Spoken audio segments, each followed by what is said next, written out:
paie-toi en premier. Ton épargne est ton véritable salaire. C'est-à-dire que lorsque tu reçois ton salaire, première des choses, tu dois d'abord te payer. Ça veut dire que tu dois d'abord épargner. C'est très important. Tu peux ne pas payer une facture. Tu peux ne pas couvrir tous tes coûts fixes. Parce que quand tu sais que tu as une facture à payer, tu as plus de pression à aller chercher de l'argent. Par contre, quand tu sais que voilà, ce mois, je n'ai pas pu m'épargner, je n'ai pas pu mettre l'argent de côté, c'est pas grave, je vais le faire le mois prochain. Ton épargne devient facultatif. Or, ton épargne doit être obligatoire. Il n'y a pas de demi-mesure. Si tu n'épargnes pas, tu oublies le chemin de la liberté financière parce que la base de ton épanouissement financier, c'est l'épargne. Tu peux fixer 10%, 20%, 30% de ton salaire comme taux d'épargne voilà, par mois en fonction de tes coûts fixes et de tes projets. Il y a des personnes même qui vont jusqu'à 40-50%. Tout dépend d'abord de combien tu as comme revenu, de quel est le ratio entre tes revenus, voilà, tes revenus et tes coûts fixes. Voilà, si beaucoup reste, tu peux mettre également beaucoup de côté. Donc voilà, tu peux fixer ce taux-là, 10%, 20%, 30%. Tu mets de côté tous les mois et de manière disciplinée. Tu dois le faire, ça doit être une obligation. Et ne fais pas l'erreur à tout moment d'aller prendre l'argent déjà épargné. Quand tu fixes un taux pour ton épargne, tu dois déjà respecter ce taux. Et aussi, tu ne fixes pas, voilà, tu ne fixes pas un taux au hasard. C'est parce que tu as déjà un projet derrière. Ça veut dire que, parce que laisser aussi l'argent longtemps dans le compte, ce n'est pas, je n'encourage pas, parce que l'inflation va te corriger.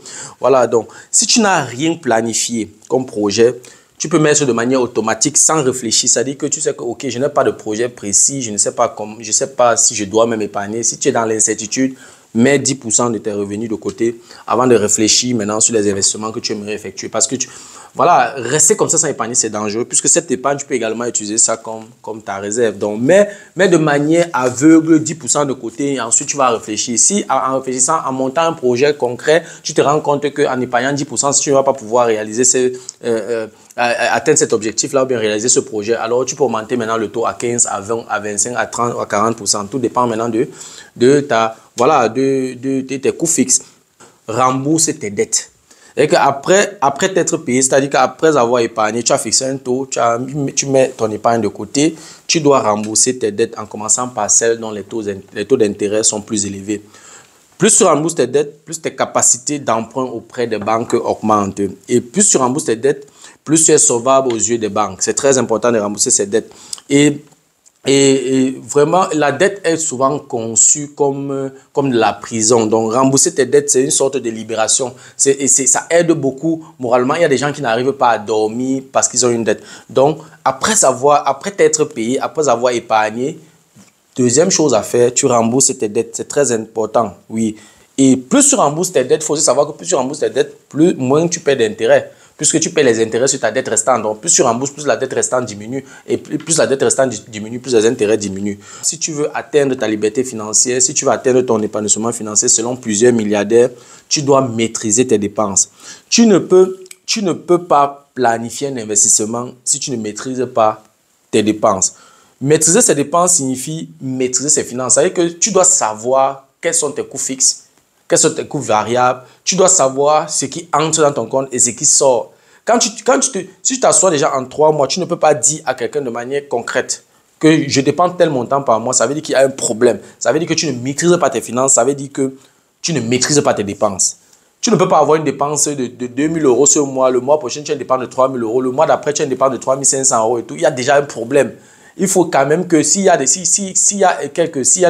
approximations, plus ou moins 5-10%, c'est encore acceptable. Ça veut dire que si ce mois, tu as dépensé 2 000 euros, une approximation de 10%, on a 200 euros. Le mois prochain, tu dépenses 2 200 euros. On peut encore comprendre. À 10% d'approximation, on peut encore comprendre. Mais lorsque tu as déjà 50%, 30% d'approximation, ça veut dire qu'aujourd'hui, ce mois, tu dépenses 2 000 euros. Le mois prochain, tu dépenses 2 600 euros. Et le mois d'après, tu dépenses 3 000 euros, c'est dangereux. Donc, tu dois maîtriser tes dépenses si tu aspires à une quelconque liberté financière. Et lorsque tu maîtrises tes dépenses, tu peux savoir comment optimiser tes finances. C'est en fonction de tes dépenses parce que tu sais que, ok, si je dépense tel montant, Qu'est-ce que je peux faire? Quel levier je peux actionner pour diminuer ces dépenses-là? Et en diminuant tes dépenses, ça augmente tout simplement ton cash flow, ça augmente ton taux d'épargne. C'est clair. Parce que si tu gagnes 2000 euros et que tu dépensais 1000 euros, le fait de diminuer la dépense de 1000 euros à 800 euros, ça fait 200 euros que c'est dégâts. Avec les 200 euros là, soit tu peux augmenter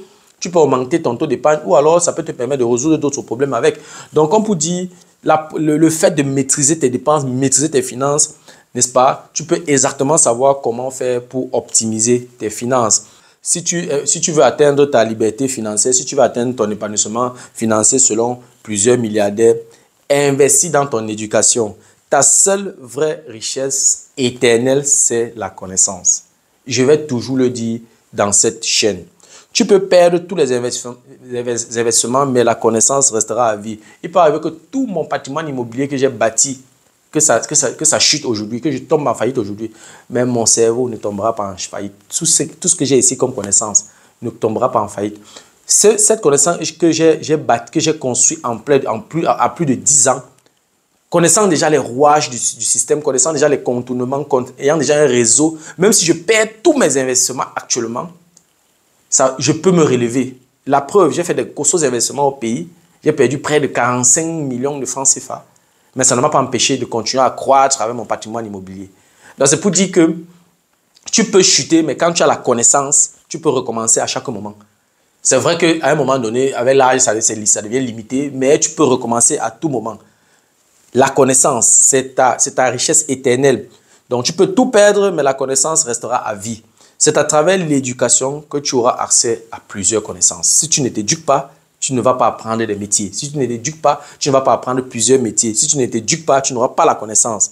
Oui, donc c'est un peu ça. Et si tu veux être riche, tu es obligé d'élargir tes connaissances. Je dis toujours, celui qui est riche, quand vous voyez un milliardaire, c'est quelqu'un qui a la capacité, n'est-ce pas, de faire tourner son cerveau à 360 degrés. C'est-à-dire qu'il peut se regarder, il peut se placer ici comme ça, là.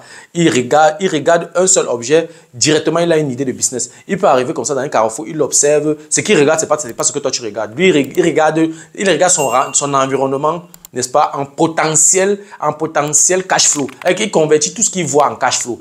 Il peut arriver comme ça, il voit les ordures, il réfléchit directement attention, il y a beaucoup d'ordures ici. Est-ce que je ne peux pas rapidement créer une unité une unité ici là qui va me permettre de transporter ces ordures-ci pour fabriquer le biogaz. Donc, si tu veux être riche, tu dois élargir tes connaissances, tu dois t'éduquer dans plusieurs domaines. Tu es obligé, si tu veux avoir un cerveau capable de se retourner de 180 degrés, de 360 degrés, avoir la possibilité d'attaquer plusieurs domaines et tout, tu es obligé, n'est-ce pas, d'élargir tes connaissances et ça ne passe que par l'éducation.